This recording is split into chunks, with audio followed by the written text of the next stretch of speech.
Wakana lan ana sapa Rasulullah sallallahu alaihi wasallam yu ahsanan nasi api-api manusa apane kholqon bentuk fisike wa khuluqon lan perilaku sosiale.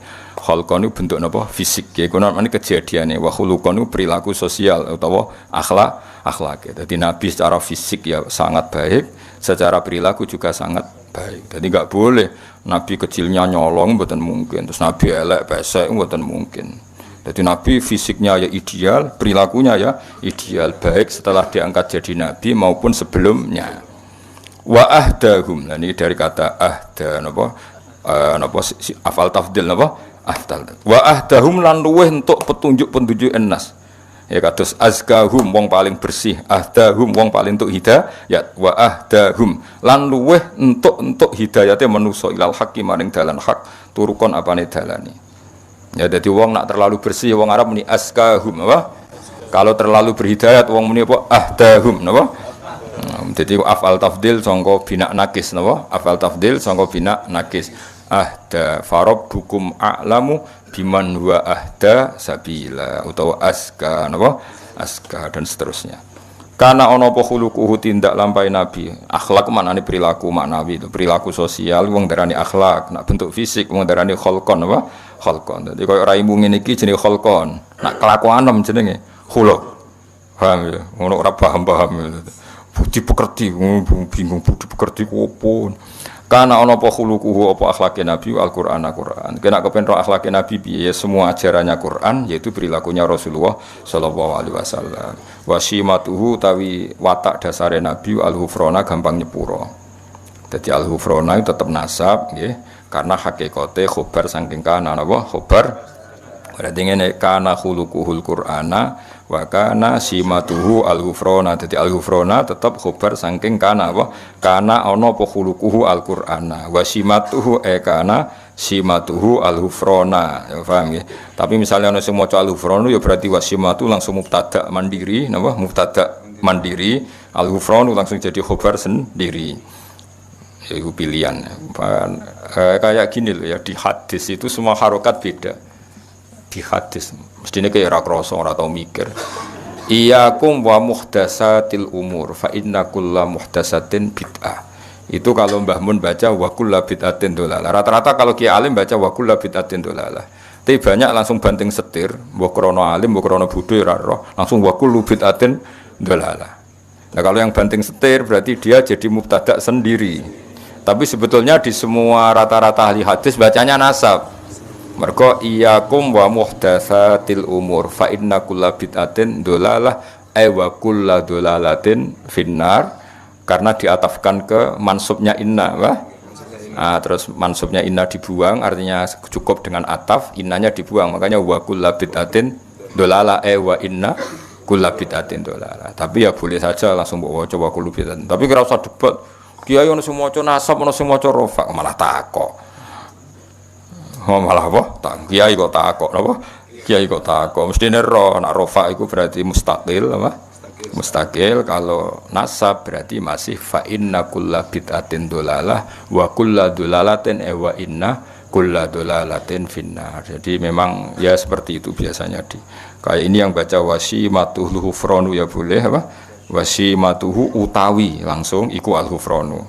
Nak baca wasimatu al-hufrona wasimatu wa kana simatuhu al-hufrona paham ya tetap mengulang kana napa yan sohu nasihati sapa nabi lil insani maring manusa wa yafsahu lan ngekeki kelonggaran sapa nabi fil ihsani ing dalam perilaku apik. Perilaku apik itu ndak ada batasnya. Longgar selonggar-longgarnya. Masyhur Nabi nate ngaji ngeten iki kados kula panjenengan ngaji terus ada pemuda lewat meninggalkan majelis ngaji. Banyak sahabat yang mengatakan, "Wah, celaka betul pemuda itu ada Rasulullah ngaji kok ndak ikut ngaji." Tapi Nabi dengan enteng ngendikan pemuda itu ngerawat ibunya, ngerawat keluarganya. Jadi gak ngaji ya bagus. Karena ngerawat keluarga itu bagian dari ajaranku. Itu namanya yafsah longgar. Mana kula nggih niru ngoten. Kula mboten nate mbayangno khole bapak alumni kudu teko ndak harus seperti itu. Misalnya yang di rumah ibu ya nggak perlu datang di hallnya bapak, atau lagi golek pekerjaan ya apa nggak perlu datang, atau genjatan senjata ambil istri ya nggak perlu datang. Pokoknya husnudon urip itu kudu yafsah fil ihsan, longgar karena kebaikan itu tidak terbatas. Mungkin yang tidak datang di hall orang yang punya kewajiban yang lebih penting, atau ekonomi itu sing sering ya iku lah sing jelas, daripada utang-utang ora usah teko. Ya sudah, kita yafsah fil ihsan, apa yafsah, longgar selonggar-longgarnya dalam melakukan bentuk kebaikan, karena kebaikan tidak terbatas. Ya kan tadi, yang ngaji nggih sae, yang enggak ngaji karena ngurusi keluarga nggih sae, ya sudah. Yang enggak ngaji karena tidur melupakan luka hidup ya sae, daripada melek rawani ke ora duwe aktivitas wis napa turu. Kaya kancane pondok turu. Kenapa turu? Melek pe wopo le Gus gak dipopo. Nah itu trik-trik melawan apa? Kemiskinan apa? Ya sudah, itu ya baik. Soalnya semua kebaikan tentu baik. Zaman Nabi Sugeng wa yafsahu fil ihsan. Beliau longgar sekali dalam menentukan kebaikan. Ya selonggar-longgarnya. Jadi enggak boleh orang mendiktekan kebaikan pada orang lain. Santri khole kiai ini kok ora teko, berarti santri opo? Tidak perlu seperti itu. Mungkin dia tidak datang karena masyarakatnya baru bikin masjid, dia ketua panitia, atau ibunya sakit, atau istrinya sakit. Kita tidak pernah tahu kemaslahatan apa bagi dia. Ya sudah, karena kebaikan longgar ya kita ikut longgar. Ojo asobiah kampungan. Mau sing kiai biasa ke sing ra kiai kok.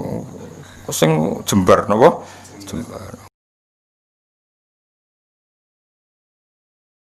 Santri alim ya barokah, bodoh ya barokah, setengah alim setengah bodoh ya barokah. Pira-pira zaman akhir gelem ngaji. Gak penting paham, gak penting. Butuh bakat, paham ya, butuh apa? Butuh bakat. Ya sudah, biasa aja. Wa ya'fulan gampang nyepura sapa nabi ani dzambi saking dosa ida kana nalikane ana apa dzambun fi haqqi dalam haqqi nabi wa sababi lan sebab nabi. Nabi itu kalau dihujat orang atas nama pribadi, beliau mudah memaafkan. Tapi kalau orang menghujat sholat, menghujat Quran, wah itu marah besar beliau, karena itu tidak hadzun nafsi. Jadi kamane cara bahasa Indonesia ya, jika urusan pribadi Nabi gampang memaafkan, tapi kalau urusan kehormatannya Allah, Nabi enggak bisa memaafkan. Wa idza du'a nalikane den sia-sia apa hak wa hak Allah taala lam yakum. Mongko ora bakal jumeneng sapa ahadun niku debi qiyamihi sallallahu alaihi wasallam. Niki ada tasbih yang dibuang. Semua syarah mengatakan ada tasbih yang dibuang. Maksudnya gini, jika kehormatan Allah ditindas, jika kehormatan Allah dilukai, maka tidak ada orang segarang seperti garangnya Kanjeng Nabi. Jadi mereka sebenarnya lam yakum ahadun dihudubi hudubihi sallallahu alaihi wasallam. Paham ya? Nabi itu kalau untuk pribadi dihujat gak apa-apa. Tapi kalau yang dihujat Quran, itu Nabi akan marah besar. Dan tidak ada seorang yang bisa marah semarah Kanjeng Nabi. Paham ya? Jadi mereka berarti lam yakum ahadun dihudubi hudubin Nabi sallallahu alaihi wasallam idza du'a haqqullah. Paham ya? Jadi kamane sampean nak dadi kiai tenan niku misale nyeluk santri rapati cepet iku biasa. Nek ana santri kok ora subuh cepet-cepet kowe tersinggung. Mergo enggak subuh cepet-cepet itu yang dilanggar hak Allah. Nek gakno kopi kowe iku hadzun nafsi. Orang harus bisa membedakan. Ketika aku ngongkon santri untuk bikin kopi saya kok terlambat, saya harusnya biasa. Jadi ketika mereka sering sholat subuh terlambat, saya harus tersinggung karena sholat subuh itu hakwa, apa? Hakwa. Sementara bikinan kopi itu hadzun nafsi. Iku kiai waras, nek ngono iku makome waras, apa? Waras. Ya sudah harus seperti itu, harus dilatih, nafsu kamu dilatih. Dilatih ben waras maksudnya, cuma dikembang ngono.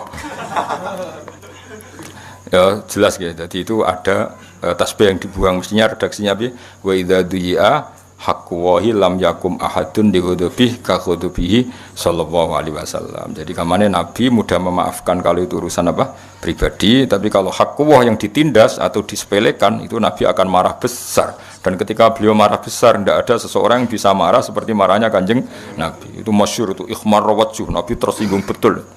Misalnya Nabi misalnya Mulang itu mengajar, khutbah itu kan mengajar dulu. Khutbah itu dibuat cara Nabi untuk mengajar. Beliau sedang nerangkan iddah itu kayak apa, tolak itu kayak apa, riba itu kayak apa. Kalau wong dolanan pulpen, sepele lah. Bahkan orang yang bilang ke temannya ansit, Nabi ngendikan kowe menang. Itu malah diseneni sing ngomong. Padahal ngomongnya ngomong baik supaya temannya diam. Makanya Nabi dalam hal ilmu itu paling fanatik. Idza qulta li sahibika yaumal jumati ansit wal imamu yahtub faqad lahul. Masyhur itu kan ada pas Nabi nerangkan ilmu ada yang main pasir.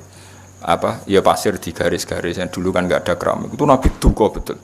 Karena Nabi tidak ingin ilmu yang luar biasa wahyu itu orang mendengarkan sambil dolanan pulpen, dolanan kertas, dolanan pasir itu tersinggung betul. Jadi Nabi kalau urusan ilmu itu tersinggung. Bahkan ketika khutbah ana wong kancane, menang-menang Nabi wis ngendikan. Sing mengingatkan kebaikan pun ini dimarahi sama Nabi. Karena apa? Tetap dia menyaingi ngendikan kan? Apapun niat baiknya ini kan tetap jadi ngendikan tandingan kan? Lho kowe ngandani kancamu ya tetap jadi ngendikan tandingan. Ya sudah harus menang semua. Kalau itu ada yang ngomong salah dibaro, dianggap wong liya. Makanya saya termasuk orang yang fanatik seperti itu. Saya beberapa kali ngajar di sarang, misalnya ada anak terlambat, terus salaman sama saya rata-rata menolak karena nggak fair. Wong yang datang awal saja nggak saya beri hak salaman, kok yang terlambat malah tak beri hak salaman, itu kan nggak fair. Kan lucu kan, masa yang terlambat malah punya hak salaman. Hal seperti itu harus fanatik. Apalagi yang terlambat itu menyita perhatian yang sudah hadir, itu nggak boleh. Seperti tadi, kenapa? Nabi ketika khutbah ada orang yang mengingatkan orang lain bilang ansit, itu kan peringatan yang baik. Tapi Nabi mengingatkan fakot laghut, kamu salah apa? Jadi itu menunjukkan betapa fanatiknya Nabi kalau urusan ilmu, nggak nerima Nabi. Kalau ada orang ngaji nggak fokus itu nggak nerima. Mergo Nabi sesuai garisnya Allah Ta'ala, inna fi dzalika ladzikra liman kana lahu qalbun aw alqasama'a wa huwa syahid. Jadi Quran itu bisa manfaat bagi orang yang hatinya kalau mendengarkan fokus, aw alqasama'a wa huwa syahid. Syahid itu kamane fokus. Wah, itu kalau itu Nabi marah besar.